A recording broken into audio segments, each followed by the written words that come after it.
it's quite like unfair to the Muslims living there to make such a harsh judgment upon them.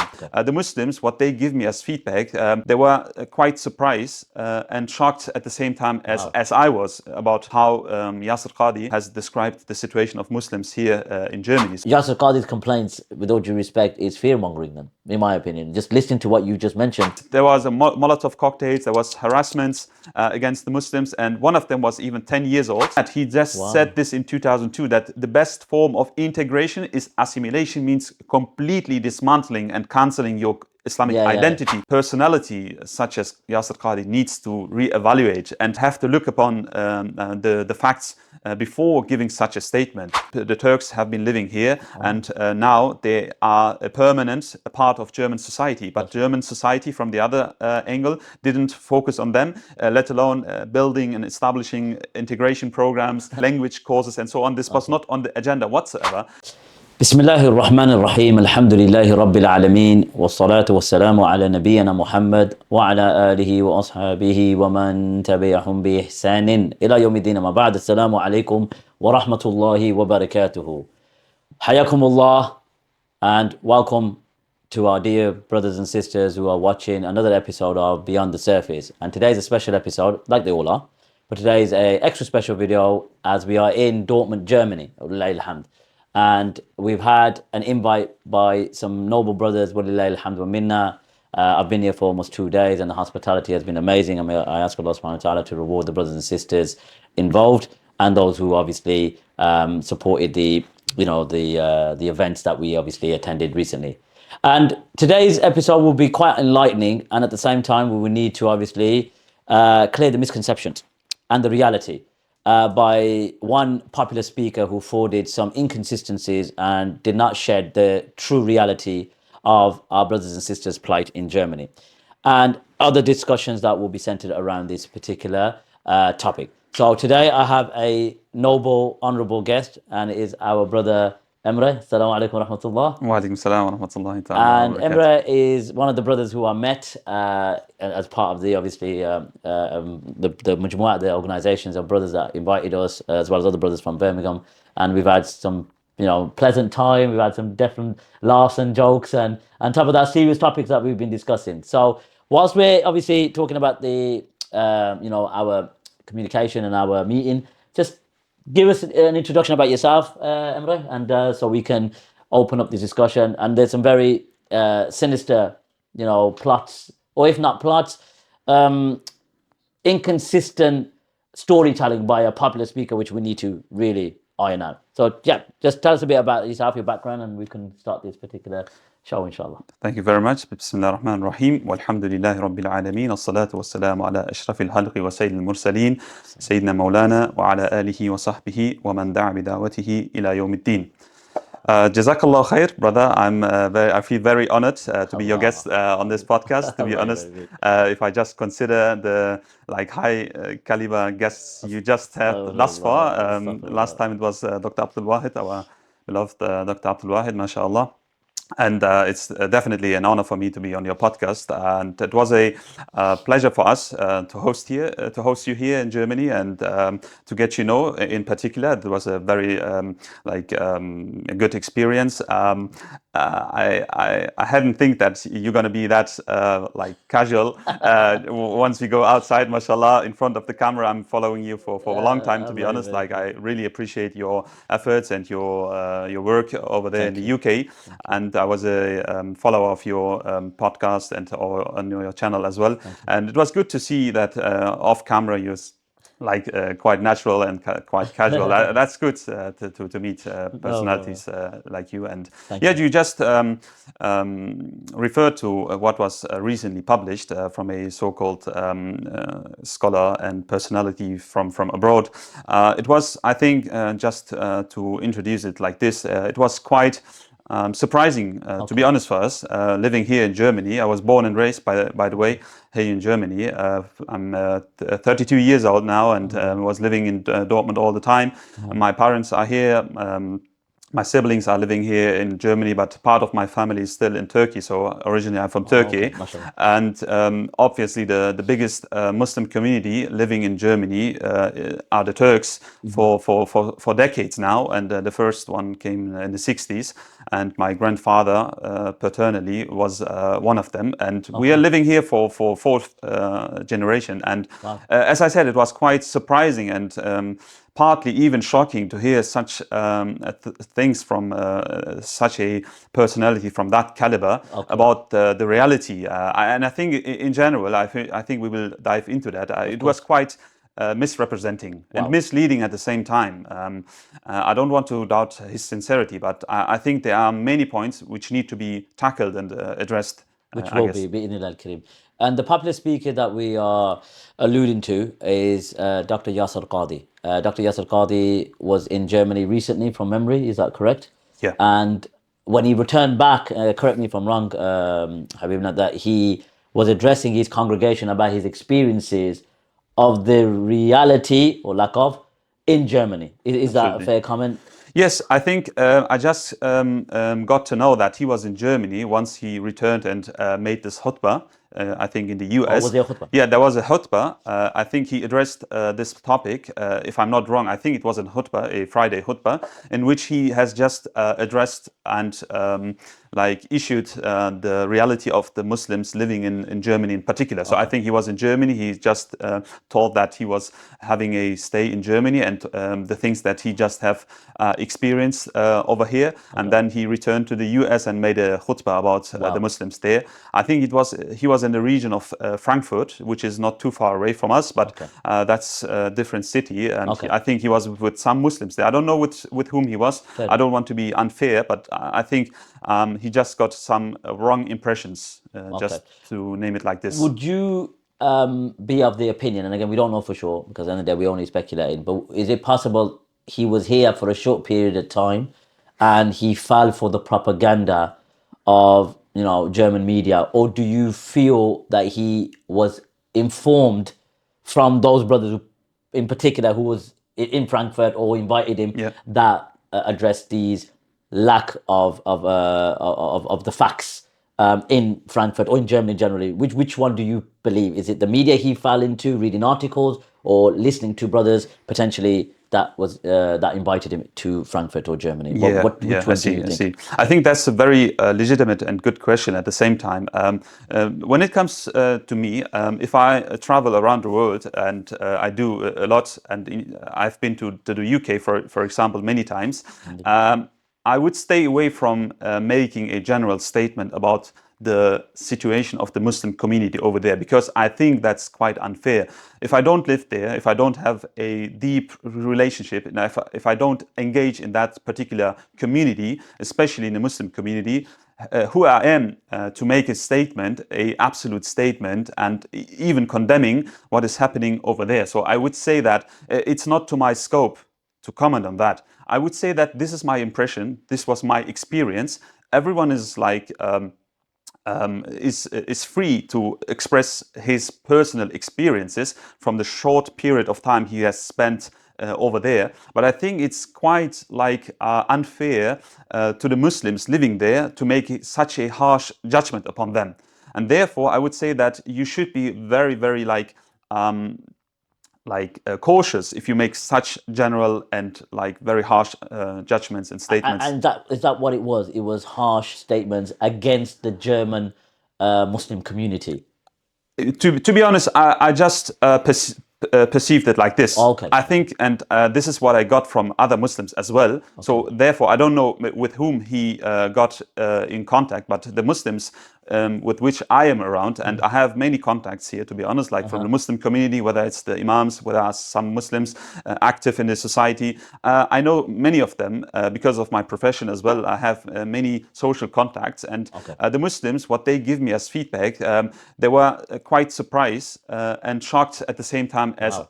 as I was about how Yasir Qadhi has described the situation of Muslims here in Germany. So Okay. I think a personality from his caliber and with his knowledge, I don't think that he's completely ignorant about the media and the narratives and the rhetoric and the propaganda which is spread against Muslims in the West in general, but in particular in Germany. So I wouldn't say that he didn't know anything before in advance, but I think it was just a snip. You know, he was here maybe for a couple of days, a week or 10. He faced some challenges as well. He told in this khutbah that he couldn't rent I think a venue or something like this for or conference hall for his lectures. He faced some challenges. This leads me to my next point, one of the most awkward points, but it needs to be said here. When you have a large group of disenfranchised young men and women cut off from the broader opportunities in public, right? What do you think is going to happen to that group in terms of their understanding of Islam? Which strands and versions of Islam will appeal to them more? The mainstream ones or the more hardline ones? Okay, this might have given him some impressions, but in general, I would say that it's just one-dimensional, his personal experience and the things he got to know maybe, or he was told from local Muslims. Yeah. So I don't want to blame him totally for his wrong impression he got. Maybe this is a mix of some pre-knowledge and a personal experience, and on the other side, some reports from local Muslims. Gotcha. So I cannot judge upon his understanding or his overview, but at the end of the day, I would say that still a personality such as Yasir Qadhi needs to reevaluate and have to look upon the facts before giving such a statement. Because you had a massive following, so the repercussions are grave, aren't they? And you've spoken to many Germans across the country, and it wasn't well received. Is that a fair comment? It wasn't Yes, well received. I would say that. I would say that. I cannot speak on behalf of every Muslim living in Germany. Of course, 5, 6, 7 million Muslims living in Germany. But I would still say the general mood, the general atmosphere was, and even there are some platforms which I know who made a response and also a refutation, so to say, responding to what he has just published, to say that this is completely misleading and misrepresenting what you in the German language. Yes, in the German language. Yeah, there are some videos you can find them on YouTube or other social media networks. But I think that's the general mood that Muslims, especially those who are following these kind of personalities. Of course, not everyone is aware of what Yasir Qadhi has maybe published, but those who are trying to follow who are engaging with the Muslim community. That's my personal impression that many of them have been very upset about what he has said. Wow. And before we get into the comments specifically, which we're going to dive into, been here for a number of days, what is or how is the Muslim community in Germany? You mentioned you're Turkish, fourth generation, living in Germany, so that would be probably the 50s and the 60s when they first come. Yeah. We're in dormant currently, so it's a lot mining. So the early, our grandfathers, when they came, they used to work in the mine fields. Is that right? Absolutely, yeah, absolutely. So the Muslim community, and obviously specifically you could speak about Dortmund and other areas that you visited. How is the Muslim community in Germany? And do you face pressures? Is there restrictions? Tell us a bit about the Muslim community in Germany. I don't know where to start because this is a very complex... Take your time. Okay, this is a very complex issue and topic. I try to summarize it as short as possible, but... We have time. You could take Yes. Okay. Let me give it a try. Go on. In the 50s and the 60s, it was after the Second World War, as you know, Germany was destroyed by the Allied powers, and therefore Germany had to be rebuilt. And in this rebuilding process, obviously, Germany has lost many German citizens or German people, and therefore it was dependent on foreign labor forces. Therefore, Germany reached out to many countries such as Greece, Tunisia, Italy, Spain, Portugal, and from them, Turkey was also one of them. And there was the first agreement in 1961 between the German government and the Turkish government for hiring and acquiring labor forces. So thousands, if not hundreds of thousands, moved then from Turkey, from central Anatolia, from which my family is originally also coming from. They moved from these rural areas in the central Anatolia of Turkey and then came to European countries such as Germany. And their plan was just to stay here for a couple of years to earn some money and then return back to the country. So the plan was not to stay here for decades, let alone for four generations now. So their plan was just 2-3 years maximum, work here, collect some money, gather some money, and then return back to Turkey in order to have a better life there, because these people mainly came from a background with low education and more like a... Were they from the cities, if you don't mind me asking, rather than the villages? Or no, was it I a would say mixture? that more, yeah, mixture, but mainly from the villages. Low educated people, being farmers, working on like the harvest and so on. Similar to the UK, by the way. Sorry to cut you Okay. off. So, like our grandparents, I'm of Kashmiri, Pakistani background. My dad's from Pakistani administrated Kashmir. My mom's from the Punjab, the Jhelum province, and most of the Pakistani migrants that came from Birmingham, more specifically, were from the Kashmiri Pakistani administrated, which were mostly villagers. Okay. Mostly villagers. So, like you mentioned, low education. In contrast to the UK, very similar. Yes. Very, very similar. Okay. So continue. Quite I just wanted to interesting. add Yeah, that yeah, point. no worries. That's quite interesting. Yeah, I think there are, of course, many similarities between the Muslim community here and overseas, such as in UK. But anyway, like people started coming here, and their plan was not to stay here, and therefore they didn't focus on the social engagement here, let alone building some facilities for Muslims and so on. But as time progressed, they found them in a spot that, for whatever reasons, they couldn't return. So, of course, there were some who returned, who managed to return, but many of them couldn't return, and then they stayed here in Germany permanently. And because of a saturation, I would say, of labor forces, Germany started stopping these labor agreements in 1973. So there was a stop. So they didn't want any further, because the German, like Wirtschaftswunder, like we say, like the economic wonder was completed and didn't have the necessity or the request for more labor force, and then they stopped. But the Muslims and the Turks have been living here, and now they are a permanent part of German society. But German society, from the other angle, didn't focus on them, let alone building and establishing integration programs and like language courses and so on. This was not on the agenda whatsoever. And there was a famous Swiss like author, he is called like Max Frisch, and he said, like, I will try to translate it. He said that we were requesting labor forces, but human beings came. So he was in some way criticizing the societies, especially the German society and the German government, for not caring for these people, because they said the only thing we were expecting is just labor forces, but at the end humans came. So they didn't expect them themselves. So they didn't focus in integrating them in German society. So it was from both sides. You can say that, okay, why didn't the Turks or the Muslims didn't learn the country, the language of the country, and didn't integrate? But on the other side, the German government didn't have such programs and an agenda as well. So this was then started to being a problem. And in the 80s, as far as I remember and came across, is that the first discussions about integration and failed integration started. And unfortunately, the first attacks and assaults on asylum, housings, and accommodations, as well as on migrants such as Turks, started as early as in the 90s. So we have some very, very unfortunate events, which even led in some parts to death of some Turkish migrants. It was in Rostock, for instance. It was in Mölln, a small town, and also Solingen, which is very close to us, where we are living here, maybe 1 hour of driving, in which, like, I think 3 or 4 Turkish migrants came to death because of firing of the house.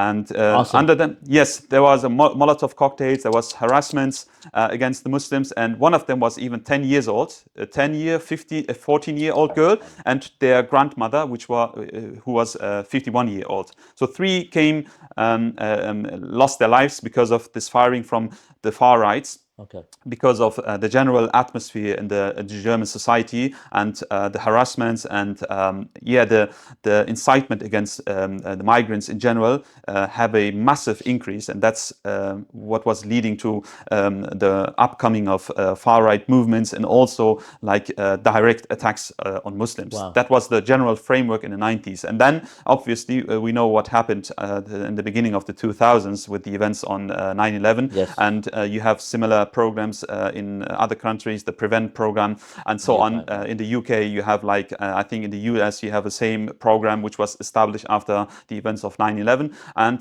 the German government also took many measures in order to contain Muslim life here in Germany. Maybe we can further elaborate on that, we will. but just for a general framework. Nice. And I think I don't even need to mention the general situation in Germany after the attacks on the 7th of October. That's right. I think even The whole world people from abroad, from all over the world, have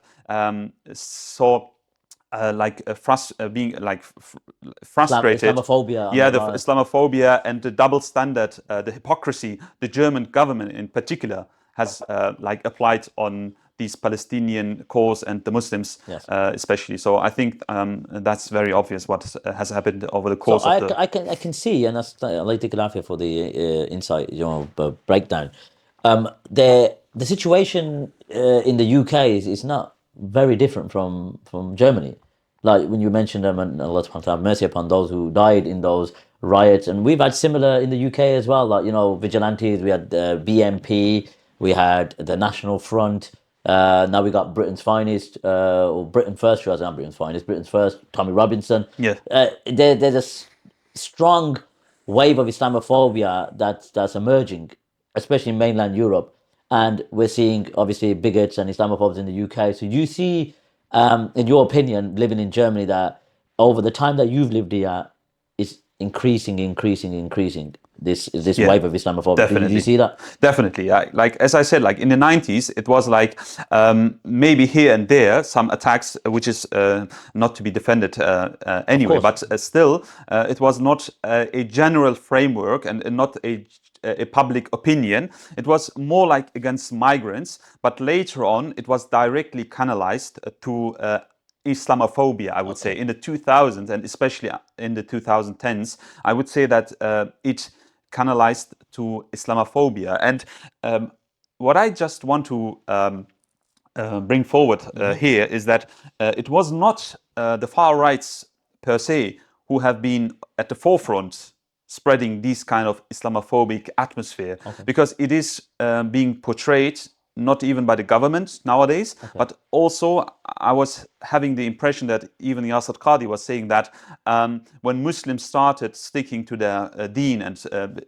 try to be firm on their deen and being steadfast and try to be as good Muslims as possible, that this gives a massive boost for far rights. But the far rights have been emerging in a climate which was actually created by the so-called established parties. And this is something which you definitely need to be aware of. You should take that into consideration.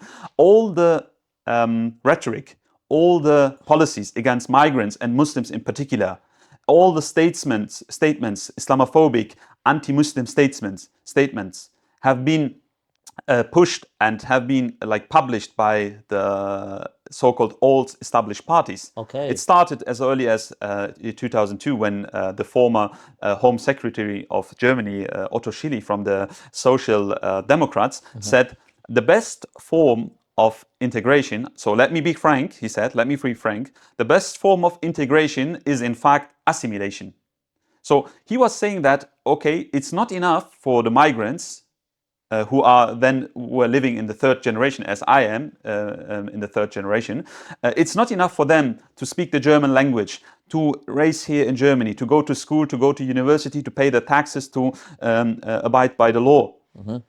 But we need more than that. He just said this in 2002, that the best form of integration is assimilation. And we know what assimilation means. Really? So assimilation means completely dismantling and cancelling your Islamic identity. You are just a Muslim, a Turk, an Arab, a Moroccan on paper, but nothing more. You don't live your Islam in the public sphere. No one is even knowing, no one is even able to like differentiate between a Muslim and a non-Muslim, because you have been assimilated. And this is not just against our Islamic values, but also and especially against their own constitution, against their own values. So it's hypocrisy then, isn't yeah, it? that's the double standard. And sometimes these so-called like politicians and parties, they are saying that Muslims always want a discount. They say like Islam rabat. So they are accusing us to like demand and request some extra rights, and they label it as like Islam rabat, which is like to be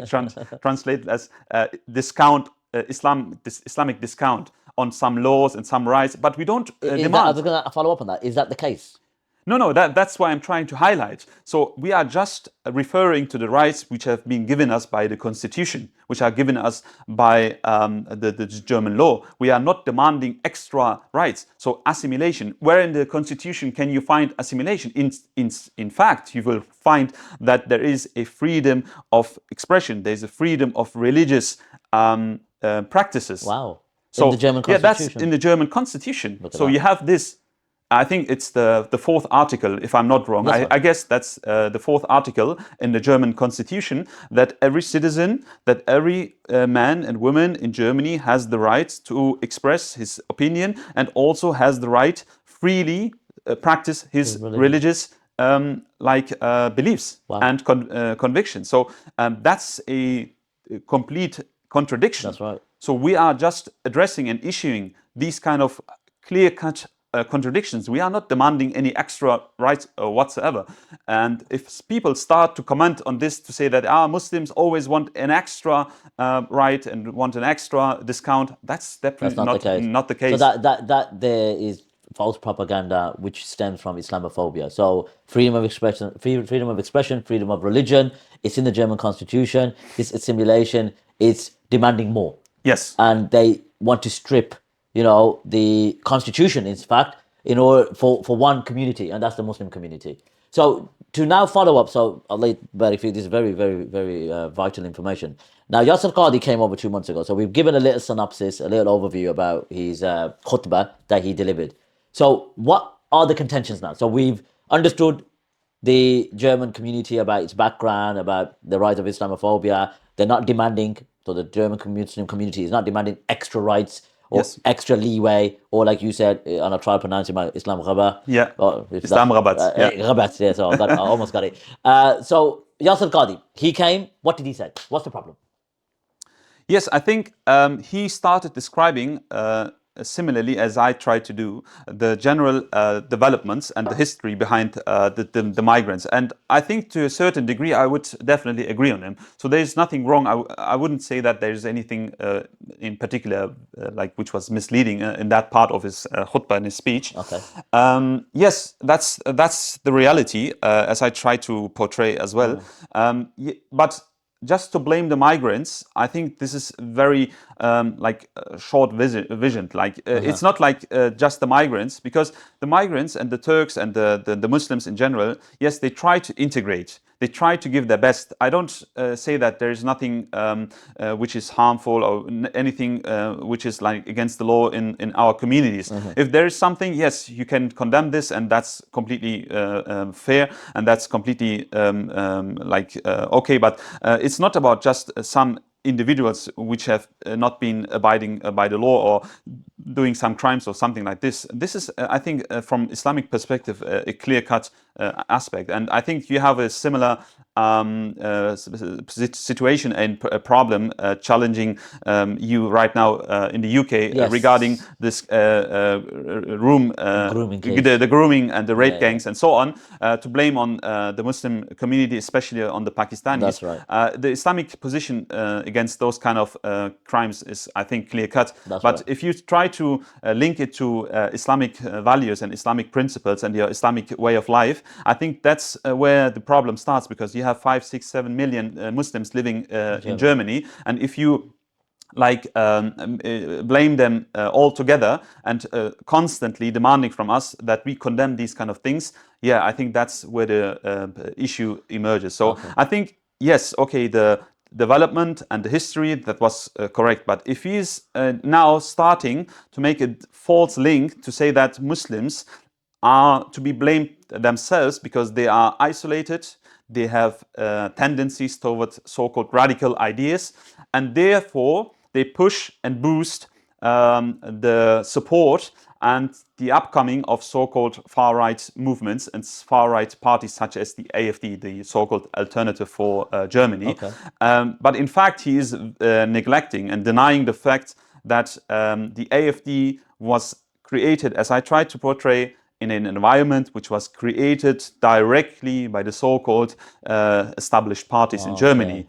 So the link between the behavior, the link between the way of life Muslims try to practice in Germany and the upcoming of far-right movements, I think that's completely misleading. That's completely not the truth. Is that where the contention is? Is that he's linking Muslims not, and again, there's a difference between assimilation and integration, right? Yeah. Coexistence, and that's obviously a discussion that can be had for another day. But for him to say that because of the Muslim community's stances, we've contributed, or you have contributed to the rise of the far right. Is that Yasir Qadhi's? Yes, I think that was part of his statement. And if you looked at what you just mentioned as well, like if they are demanding integration, or saying integration and demanding assimilation, so I think that's where the contradiction emerges, because Muslims, of course, not every single Muslim is maybe like perfectly integrated, but the majority, especially in the third and the fourth generation,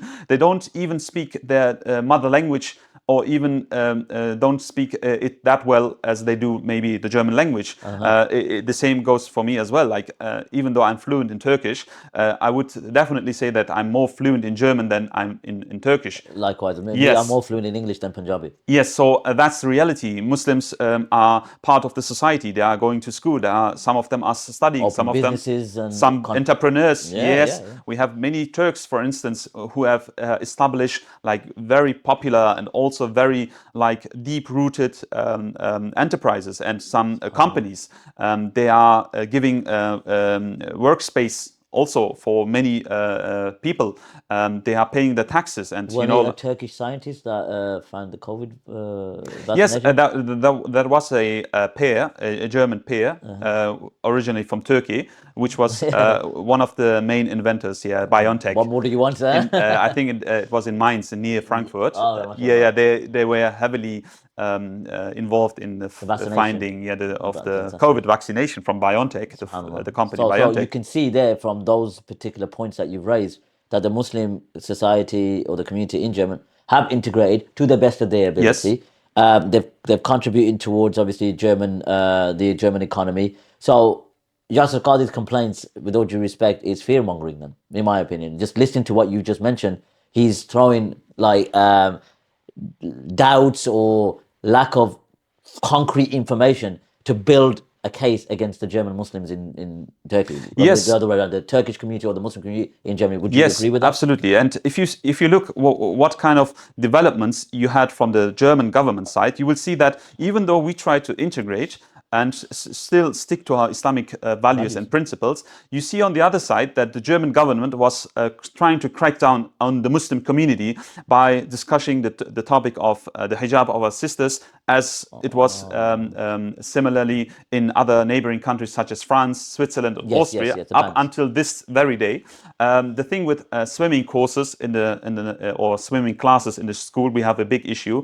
The circumcision of our children, babies. What was issued a couple of years ago, the segregation we have in our Islamic belief, the values, and many other topics, shaking hands, not free mixing. These kind of things have been over the last 20 years, I would say, discussed all over. So many times and many occasions, many podcasts, many like talk shows you had in German public channels, all over the country, they have been discussing these kind of topics. And recently, in 2018, there was a campaign in this federal state in which we are living, North Rhine-Westphalia. They made how do you say, like a proposal for a ban of the hijab for under 14-year-old girls in the schools, because they said, like, we assume, that was their accusation towards the Muslim. We assume that they are forcefully, there is a force from their parents upon these children, and they started to ban the hijab under 14 years. So there was a big campaign going in Germany. Some brothers, as I mentioned, who also responded to Yasir Qadhi's statement, who have launched a campaign, a signing campaign, and then they could manage to collect 170,000 signatures all over Germany to protest and express their protest against this proposal. Their freedom of expression and their freedom of religion in connection to the Constitution of Germany. Yes, because there is, in fact, also an article in the Constitution that up until the 14th year, the parents have the full rights for their, also not just for their normal school education, but also for their religious education as well. So it is like directly integrated in that particular article in the Constitution. So it's following German values then? Yes. It is absolutely. It is agreeing. It is in agreement with the German Constitution, and that's why I always try to highlight. It is not something we as Muslims want as an extra right. This right is given, by the way, to other communities, other demographics, other ethnicities, or other minorities as well. So when it comes to Muslims, because this is a threat and this is the scapegoat they want to portray, this all of a sudden gets a problem. But this is our right, which is by default given through the Constitution, that we as parents have the right to educate, to bring up our children also in religious affairs and matters. So where is the problem? And they say, no, okay, we assume, so by default you are forcing your children to wear the scarf, the hijab, and therefore we must forbid this, we must cancel this. And wasn't there, just to correct me if I'm wrong, obviously I followed developments as best as I can, there was a protest that was made in order to demonstrate their legal right, their freedom to the so-called proposition of banning the hijab. Is this true? I don't know, to be honest, to which protest you are referring, but of course Muslims are opposing these kind of proposals, which is coming from some parties or from federal governments. But in general, yes, Muslims try to make use of their right to also express their opinions. But even this, and this is the next point I would like highly and strongly condemn what Dr. Yasir Qadhi was trying to highlight, is that Muslims have been like engaging in some kind of like violent riots or something like this. He was trying to name, Yes, he was claiming this in his khutbah when he was referring to Germany, like some masked Muslims going on the streets, being violent and so on. I don't have this impression, to be honest. I don't know which protest he is referring to, what kind of demonstration he was experiencing. But to be honest, like I haven't seen Muslims doing such kind of things. Muslims are highly intellectual if when it comes to expressing their concerns, and also try to gain position and also bring the Islamic position into the field. So I don't see that these kind of like violent acts and so on. I haven't came across, to be honest, such violent protests and so on. And I think that's also something which was quite misleading, that Muslims are, once they are isolated and the politics and the government is harsh on them, they have even more tendencies to so-called radical ideas. And I think this is absolutely dangerous. If you just copy their narratives and their rhetoric of moderate, liberal, and the so-called radical Muslims, I think you completely fall into that trap. Because this is something which the German government, by the way, was pushing and trying to establish over the course of the last years through certain personalities, certain actors, and also some institutions, to split the lines of the Muslims by labeling some of them as so-called moderate liberal Muslims, which are in agreement with German Okay, got you. way of life. This German Leitkultur, they say, like the leading culture of Germany. And on the other side, you have these so-called extremists. You have the radical, The Islamists. the Islamist. Yeah, this is the new label they the are using. The colonial term, eh? Yeah, they say Islamist. And if we as Muslims, whether it's be a random Muslim or a personality or an imam or anyone else who is in responsibility and starts using these kind of terms by himself, I think this is very problematic. Very. Because I was just watching today his recent khutbah in which he was addressing the progressing of Islamophobia in the Western countries. And this is completely correct what he was just trying to portray there. But he made an proposal that Muslims need to get together, need to build a unity. Okay, I would definitely sign this. I would agree with this as well. Yes, I would agree with that. But when you, on the one side, say we need to have a unity, but on the other side, you say these are the extremists and these are the radicalists and these are the playing Islamists. the same card. Absolutely. As a and government. this looks to me like very hypocritical and very contradictory, because how can you call for unity, but on the same time you are labeling Muslims as radical, as extremists, as Islamist. And this is the strategy the Western governments, especially the German government, is trying to pushing. They take some like very random personalities which are not representing the Muslims whatsoever, but giving them the platform to speak on behalf of the Muslims as so-called liberal, moderate Muslims, which is in agreement with so-called German values. And they even said, and there was a conference which was introduced in 2006, the German Islam Conference, Deutsch-Islamische Konferenz, in 2006 under, I think Wolfgang Schäuble was the former Home Secretary of the Christ Democrats, who have been introducing this. And they said, our main goal, objective, is to establish a German Islam which is in agreement with German European values. Can you imagine? To add, isn't this not similar to the American Islam, Yasir Qadhi and others, like Nu'man Ali Khan recently, and again, I don't want to mention his name, but he mentioned, the American Islam is 20 years ahead of the Islam in the UK. Like, in what capacity, what scope are they ahead? Like, you're falling for the liberal agenda, you're consistently, giving concessions, and this categorization, what you just mentioned, you're either here or here, doesn't this follow a certain pattern of certain, policies, which are opposing, and if not, puts Muslims in harm's way, because it then enforces the Islamophobic, right-wing parties, which now you're experiencing and we're experiencing. So, like you said, it's a contradiction, isn't it? You want us to unite, and we're trying to stick to our values and principles. And on the other side, you're saying this categorization, which is totally in line with the same agendas of these policies that are against Islam and Muslims, and are now being spearheaded by the far right. So, in terms of your general, stance, how can we move forward living as minorities in the West? For us in the UK, obviously we know our reality better, but I want to ask you about your reality in Germany. How can we progress, move forward, and not sort of lose our values and lose our principles, but at the same time not, fall for the propaganda? How do we do this?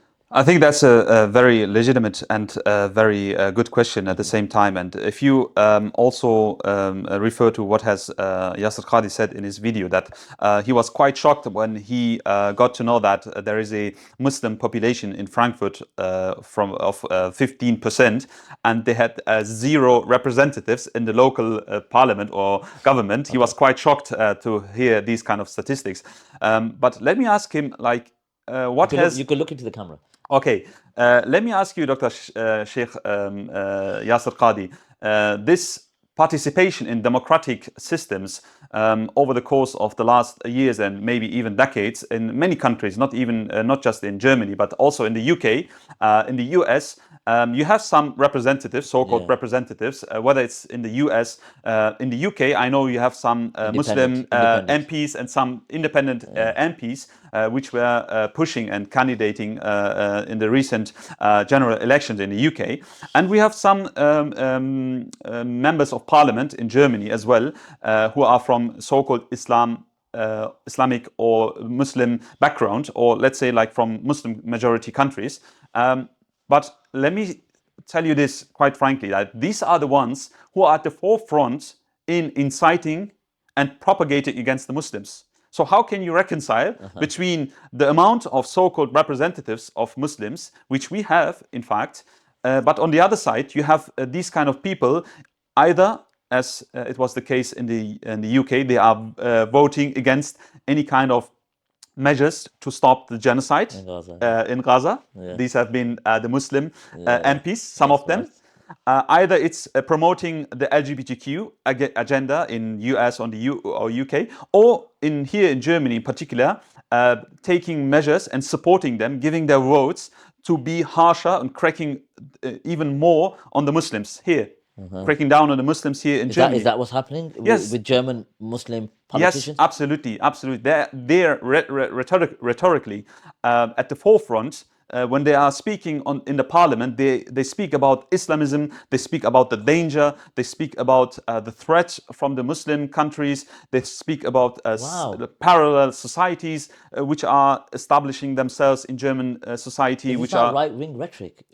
Yes, sometimes you even wonder where is the difference between these kind of people are sitting in the Green Party, sitting in the Social Democrat Party, sitting in the Liberal Party, sitting in the Christ Democrat Party. These are like established parties for decades. We are not talking about far-right parties. Yeah, exactly. That's what I was thinking. So I don't see, just from this example, if you look at these numbers and if you look at what is happening, because do you really think that you can, from the inside, dissolve the system from the inside when you go to parliament, that they will allow you, when you're not even outside the parliament, allowed to freely express your opinion? Do you really believe, and if you sign their party program, if you abide to their party like values, which is heavily against Islam in some aspects, which you think that you will be free to express your beliefs, and which you think that you're going to establish Islamic principles once,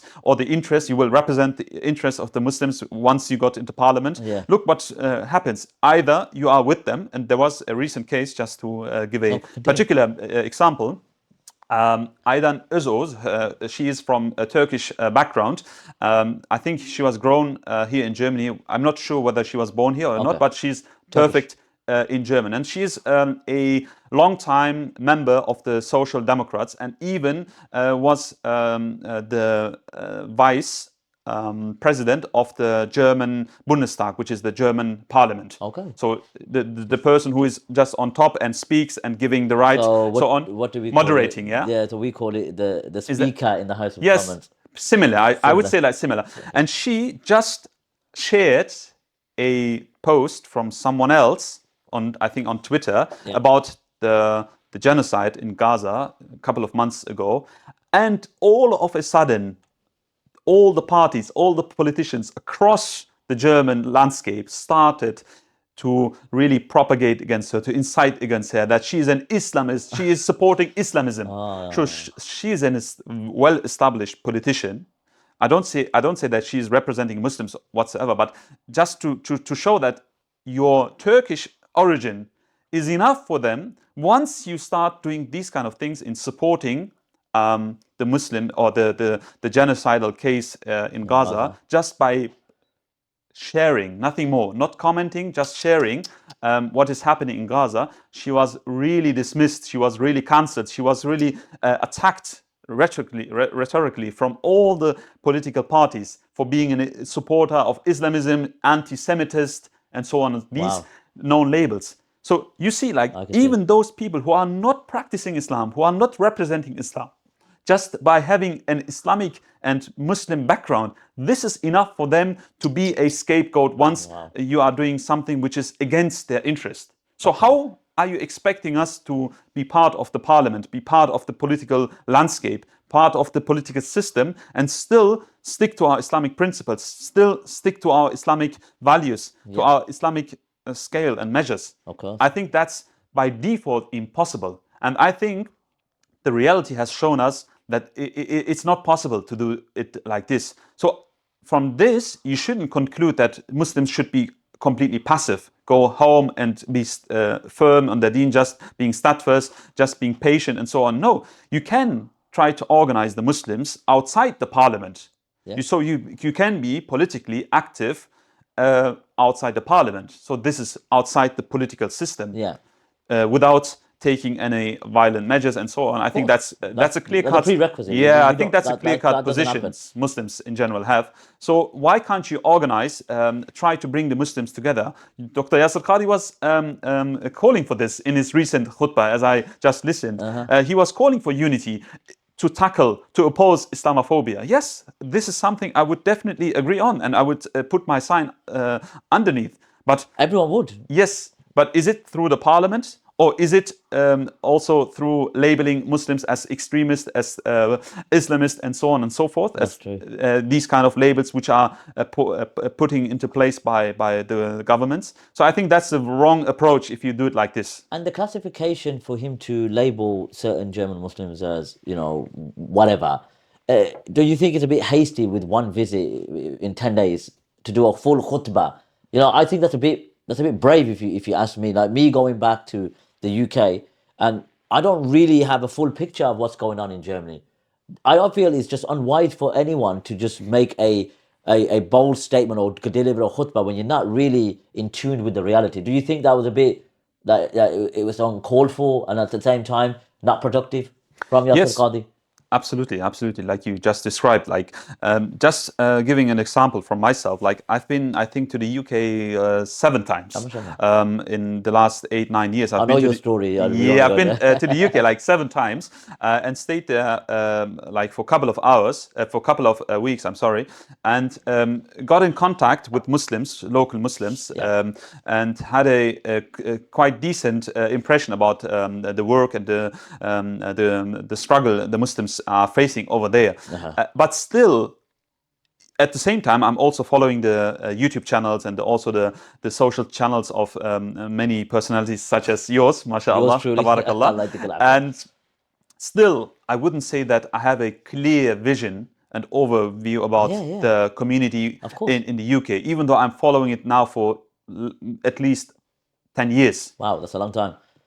For 10 years. So still, I wouldn't make a generalization to say that the community in the UK is doing this or that wrong. So it's not up to my scope to judge upon the Muslims. And then classifying the community into this group or that group with 7 visits to the UK, staying for a number of weeks, if not months. I know you've traveled up and down the country. And then painting a picture or classifying Muslims in this group or that group in that short period of time. Never mind coming from the Pacific Ocean, flying into Germany, staying for 10 days and then delivering a full, I don't know how long the khutbah was, and classifying Muslims without knowing the true reality. Unless you had someone from Germany who was with you in that podcast or in that khutbah, also emphasizing, then you probably, or you bring stats or statistics. I just feel that there's a bigger agenda involved.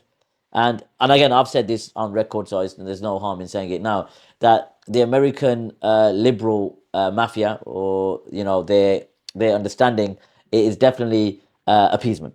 There's an appeasement, and as we mentioned in our private gatherings, there's a strong inferiority complexity. Very strong, and for the future now. So Yasir Qadhi, unfortunately, you definitely need to seek consultation of the communities that you're looking to speak about. You did say, and I think, was it yourself or some of the brothers could correct me behind that, if you don't know about our reality or our, what's happening in America, don't speak about it. So likewise, stay true to your principles. You don't know the true reality of what's happening in Germany or in the UK, so keep your nose out of it. Is that not fair? Absolutely, especially if there are some clear-cut Islamic values and principles on the one hand, and there is a like a contradiction which is to be proved, then of course you have the right to condemn this, or you have the right to forbid the good, to enjoy the good and forbid the evil. In that part of responsibility, of course you can name this and you can mention it. But if you just stay for a couple of days, have just a very short stay, and see just a tiny glimpse of what is happening in the Muslim community here in Germany, and from that on you are generalizing it, making harsh judgment upon the Muslims, and your proposal, even if we just leave this behind, and your proposals which you are doing constantly are problematic from an Islamic perspective, then I would say that yes, of course, I totally was upset, as I said, disappointed, and I think it's also I've spoken playing to other brothers as well, and they're not happy. Yes. Very upset and frustrated, and let me add, angry.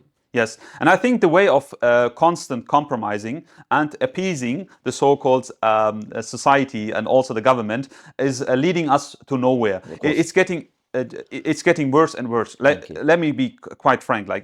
This is something which I just experienced in a wider scale regarding the Muslim community, but also on a individual and personal level from people which I just got to know by myself, had some time spending with them, had a certain relationship. Once people start compromising, the rest will get worse and worse. And there are even some communities and also some institutions, organizations such as the Turkish mosque organizations, I would say them. They started doing compromise after compromise after compromise in order. So their purpose was to get more acceptance from the government, appeasing them, pleasing them, but this really desperately failed.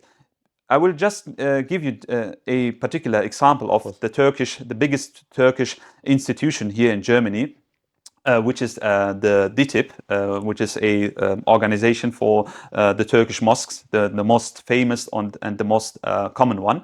And they were being attacked after the coup d'etat in Turkey in 2016. I remember that. They have been accused of being spies, the imams, and the personnel in general from this organization. They have been accused of being spies for the Turkish government, to find these like enemies of the Turkish government and spy them to Turkish policy and government. So even though for decades they have been compromising and appeasing and try to appease the German government, doing one compromise after another, still at the end, in which kind of scenario did they find themselves being? Are they improved the situation of the Germans? No, it got even worse. It got even worse. So shouldn't we draw conclusions and review our approach? If this approach is not improving the relationship, and there's more demands, which then entail more concessions, and then more concessions lead to more concessions. Yes, absolutely. The best solution is that be firm upon your principles, right? Yes. And stick to your Islamic values. Because at the end of the day, we're not harming anyone. We're not harming anyone. We are trying to better our communities by obviously, and again, that we're in the universities, we're contributing towards the taxes. What more do you want from us, right? What more? So drawing this to a close, Allah very quick, brother, Allah is enlightening. And it's a lesson for popular speakers not to be hasty, right? Yasir Qadhi, to you, at the end of the day, the German brothers here are not happy. And you went, as I said, and I said this before, and I hope you don't mind me saying this, I do believe that he's the one that's made so much concessions, and the result of this modern liberal Maqasidist approach, it's a disaster. It's a disaster that's only going to contribute more issues. And if we don't keep to our values, and we are, don't get me wrong, there's a group of brothers here, and as well as in the UK and even in the US, that we need to be enjoying the good and forbidding the evil, and letting those popular speakers know that just because you have that following, you are responsible for what comes out your mouth. And you will be held accountable on the Day of Judgment, where if you have put forward ideas and propositions that oppose the general benefit for the Ummah. And remember, the objectives is always something they're going to use. So, in closing, brother, is there any last statements that you like to make to, number one, our German brothers and sisters in Germany? You can speak in German if you want as well, because I know I have some German following. And then a message to Yasir Qadhi, idnillah. And then thirdly, a message to the brothers in the UK, your brothers in the UK and sisters in the UK, idnillah. Okay, let me try to be as short as possible.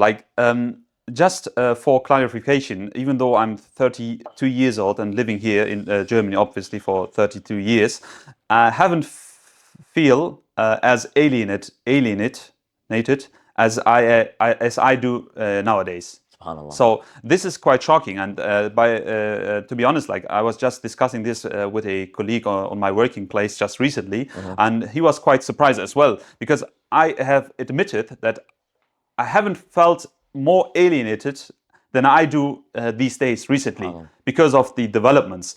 Even though I try to be a citizen as good as possible. I went to school in Germany. I speak the German language even better than some Germans do.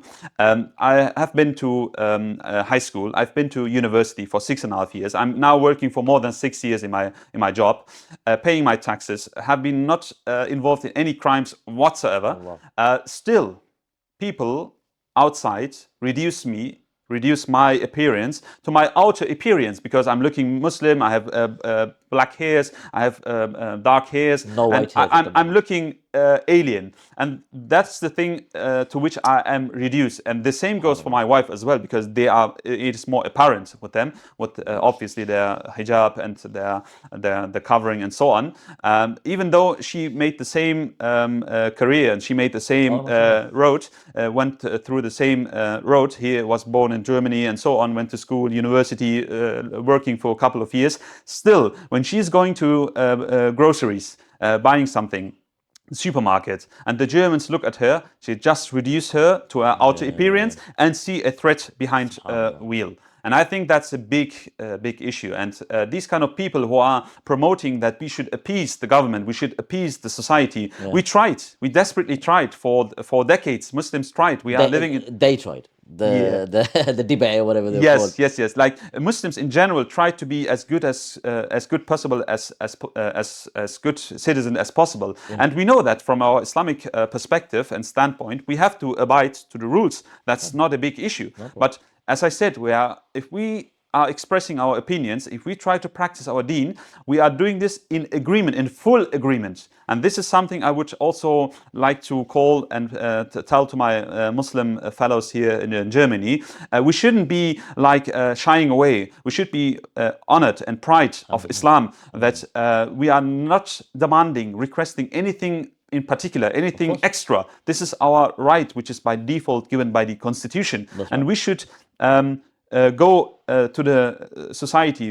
We should go to the Germans. We should go to our neighbors, our colleagues, and try to express this, that the German government is harshly cracking down on Muslims, whereas the Muslims are just trying to demand what is given by them by the Constitution. And we should be proudful. Like there's a verse in the Quran, وَمَنْ أَحْسَنُ قَوْلًا مِمَّنْ دَعَا إِلَى اللَّهِ وَعَمِلَ صَالِحًا فَقَالَ إِنَّنِي مِنَ الْمُسْلِمِينَ. I think this is very important, that we get our source of energy. Would you like to translate that just for the people that don't? In English, you could tell us. Yes, like who is better in the speaking or in the speech there. In the speech, who is better in the speech than the one who is believing in Allah? Does good deeds. Yes, God does good deeds and says, I am one of the believers. I am one of the Muslimin. So I think this is something which should be the source of our pride, and we shouldn't shy away in expressing our views, our opinions, just because the German government is opposing. No, of course, we are not calling for violence. We are not calling for damage and sabotage and these kind of things. By the way, other minorities are doing this, or other ideological political movements are doing this, and this is not a big issue. But once Muslims start expressing their ideas, this all of a sudden gets a problem. And we should be firm on our deen, and we should be steadfast and not compromising, because the way of compromising has led us to a even more catastrophe, and a scenario which is even now worse than it has ever been. And I think that's not the way forward. And therefore, ich sage zu meinen Geschwistern auch in Deutschland, haltet allesamt am Seil Allahs fest, so wie er das auch im Koran sagt, وَاعْتَصِمُوا بِحَبْلِ اللَّهِ جَمِيعًا وَلَا تَفَرَّقُوا, haltet allesamt am Seil Allahs fest und spaltet euch nicht. Ne? Und wir sollten als Muslime, denke ich, auch versuchen, die Gemeinschaft in der Muslime noch weiter zu stärken, uns nicht spalten zu lassen und uns auch nicht in diesen Kategorien unterteilen zu lassen, dass wir moderate, liberale, ich sag mal gemäßigte Muslime auf der einen Seite haben und auf der anderen Seite sogenannte radikale, extremistische, fundamentalistische Kräfte, die als Islamisten oder als legalistische Islamisten gebrandmarkt werden. Ich denke, wir sollten uns davon nicht unterkriegen lassen, nicht einschüchtern lassen, sondern wir sollten, so wie der Islam ist, am Seil Allahs festhalten, an seinem Dien, an seinem Glauben, denn das ist etwas, was uns auch gemäß der Verfassung, gemäß der Grundordnung auch zusteht, und da ist überhaupt kein Widerspruch, und wir fordern keinen Islamrabatt ein, wir fordern keine Extrarechte ein, sondern das, was uns auch zusteht, und ich denke, das ist die große Heuchelei und die große letzten Endes auch Doppelzüngigkeit, die Deutschland hier im Besonderen an den Tag legt, wenn sie mit uns Muslimen auf die Art und Weise verkehrt, und wir müssen halt dagegen halten und versuchen, unsere Stimme zu erheben, indem wir unsere Reihen schließen, inshallah. I agree with everything you said. Okay, that's a little No, it's good. It's because obviously German tabarakallah, call. we have a good German, community here, and they do, happen to watch our videos. So Allah barik feek for the support. A message to our UK brothers and sisters. So you gave a lengthy, nasiha to our German brothers and sisters, which is needed. To our brothers and sisters in UK, what do you have to say to us, actually? Yeah, as I said, it's not my right and it's not my scope to comment on the Muslims in the UK, and I definitely won't condemn anything or anything like that. I know that you have similar struggles and challenges, especially when we look what has happened last summer with these riots, these far-right rights and these bigots which were attacking Muslims. And I think it was not just by the far-right, just to mention this here as well, I just followed. And it's too easy to blame the far-right, whereas it was also the mainstream who was supporting what was happening on the streets of the UK. This is horrific, and I would say that this is disgusting, and this is quite frightening if these kind of scenarios are happening on the streets of the UK. Similar scenarios might have or might happen in the future in Germany as well. I don't wish that, but this is very intimidating to see these kind of scenes happening on the streets of the UK. So where is the rule of law? Where is the police? Where is the officials? How are they not able to condemn and contain these kind of rights? And therefore, I would also say that I think you are ahead of us for sure. You have many dawah carriers, you have many personalities, you have many institutions, mashallah. Muslims in general, here from Germany in particular, are really admiring you and looking up to you for what you have established over the course of the years. The only thing I would like to say that please try to keep that. Please try to restore this and please try to preserve this, because we as Muslims here in Germany also getting some motivation and energy from what is happening in the UK, and I think there should be a mutual exchange, because I think we can benefit from our experiences, and I would wish to have more, and I'm looking forward maybe to have more engagement between the German Muslim community and the community. This is going to be long lasting, inshallah. And we will visit you and you will visit us, bi'idhnillah al-kareem. So I will conclude. Subhanallah, jazakumullah khairan. And once again, I have to emphasize the hospitality has been absolutely amazing, out of this world. And seeing the brothers from different backgrounds come and, listen attentively as per the speech I did yesterday. So that will come up on the channel as well. So please, take heed to this message. May Allah subhanahu wa ta'ala give us the ability to, benefit from our brother today, and obviously take lessons and examples and what we could do to improve our situation. And the common, or if not the conclusion, is compromise is getting us nowhere, and that's the key message that we're trying to deliver today. And to Yasir Qadhi, finally, as I said before, may Allah subhanahu wa ta'ala grant us tawfiq and grant us ikhlas, but at the same time, do not be hasty And Ibn Kareem, you could learn from our brother today. And obviously, no, we're not asking for any retractions, but we have to correct you. As obviously believers, we have the we have the right upon you to do so. So beyond the surface, I know you like the. It's in Berlin. This is, brother. Yeah, this is the Brandenburger Tor in Berlin. Yes, It's yeah, so that's probably the next visit when I come, inshallah, and with other German cities. Future guests, bi'idhnillah, would obviously be planned in the near future. We have some guests, who've committed, so we just need to obviously iron out the time. So please like, share, and subscribe. To our German brothers and sisters, as I said, they have a good, setup here. Walillah alhamd, and they're striving as well as we are. So try to visit, and inshallah, build that bridge between us in bi'idhnillah kareem. So take care of yourselves. Wa sallallahu ala nabiyyina Muhammad.